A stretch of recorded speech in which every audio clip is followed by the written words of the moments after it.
اگر کوئی آپ سے یہ کہے کہ ہم تو ویسے ہی بہت اچھے اچھے کام کرتے ہیں تو اللہ تعالیٰ کی نظر میں اسلام ہی قابل قبول دین کیوں؟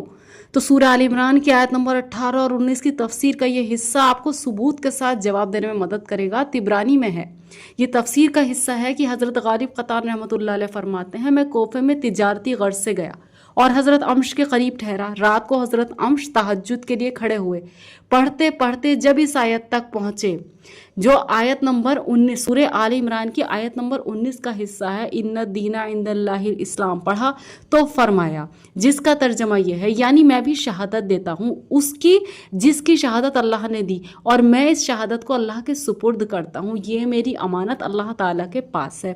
پھر کئی دفعہ ان الدین عند اللہ الاسلام سورہ آل عمران کی آیت نمبر 19 پڑھا۔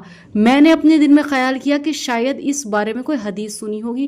صبح میں حاضر خدمت ہوا اور عرض کیا کہ ابو محمد کیا بات تھی جو آپ اس آیت کو بار بار پڑھتے رہے؟ کہا کیا اس کی فضیلت تمہیں معلوم نہیں؟ میں نے کہا حضرت میں تو مہینے بھر سے آپ کی خدمت میں ہوں لیکن آپ نے حدیث بیان ہی نہیں کی۔ کہنے لگے اللہ کی قسم میں تو سال بھر تک بیان نہ کروں گا۔ اب میں اس حدیث کے سننے کی خاطر سال بھر تک ٹھہرا رہا اور ان کے دروازے پر پڑا رہا۔ جب سال کامل گزر چکا تو میں نے کہا اے ابو محمد سال گزر چکا۔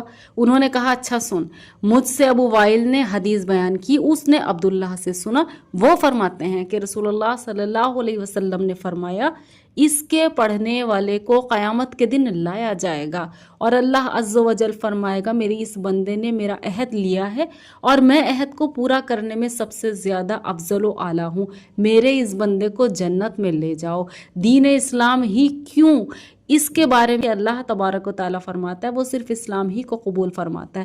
اسلام ہر زمانے کے پیغمبر کی وحی کی تابداری کا نام ہے اور سب سے آخر اور سب رسولوں کو ختم کرنے والے ہمارے پیغمبر حضرت محمد صلی اللہ علیہ وسلم ہیں۔ آپ کی نبوت کے بعد سب راستے نبوت کے بند ہو گئے۔ اب جو شخص آپ کی شریعت کے سوا کسی چیز پر عمل کرے اللہ تعالیٰ کے نزدیک وہ صاحب ایمان نہیں، جیسے کہ اور جگہ ہے سورہ آل عمران کی آیت نمبر 85، جو شخص اسلام کے سوا اور دین کی تلاش کرے وہ اس سے قبول نہیں کیا جائے گا۔ اب بھلے وہ اپنے آپ کو بولتا رہے کہ میں تو بہت اچھے اچھے کام کرتا ہوں، کسی دھرم کو فالو کرنا ضروری نہیں، لیکن اللہ کے نزدیک نبی کریم صلی اللہ علیہ وسلم کے طریقے کو، قرآن کو فالو کرنا بہت ضروری ہے۔ اسی طرح اس آیت میں دین کا انحصار صرف اسلام میں کر دیا گیا۔ پھر ارشاد ہوتا ہے پچھلی کتاب والوں نے اپنے پاس اللہ تعالیٰ کے پیغمبروں کے آ جانے اور ربانی کتابیں اترنے کے بعد اختلاف کیا اور اس کی وجہ صرف آپس کا بغض و عناد تھا۔ وہ یہ کہتا تھا کہ اس کے خلاف چلوں، مطلب جس کے اوپر اتری ہے، دوسرا بغض کی وجہ سے کہتا تھا اس کے خلاف چلوں اگرچہ وہ حق ہی کہتا ہو۔ پھر ارشاد ہے کہ جب اللہ کی آیات اتر چکی اب جو ان کا انکار کرے انہیں نہ مانے تو اللہ تعالیٰ بھی اس کی اس تکذیب کا بہت جلد حساب لے گا اور کتاب اللہ کی مخالفت کی وجہ سے اسے سخت عذاب کرے گا اور اسے اس کی اس شرارت کا لطف چکھا دے گا۔ یعنی ریئل سکسس تک پہنچانے کے لیے یو ہیو ٹو فالو نبی کریم صلی اللہ علیہ وسلم اور قرآن کریم، کیونکہ آپ عمل اچھا کر رہے ہو۔ اس بات کی دلیل کیا ہے؟ وہ کسی کی نظر میں اچھا ہے، کسی کی نظر میں برا، لیکن جس کو اللہ نے اچھا ڈیفائن کر دیا دیٹ از اچھا، اس لیے اس شریعت کو اور قرآن کریم کو فالو کرنا ہی پڑے گا۔ اس آیت میں بتایا کہ قابل قبول دین صرف اسلام ہے۔ جزاک اللہ خیر۔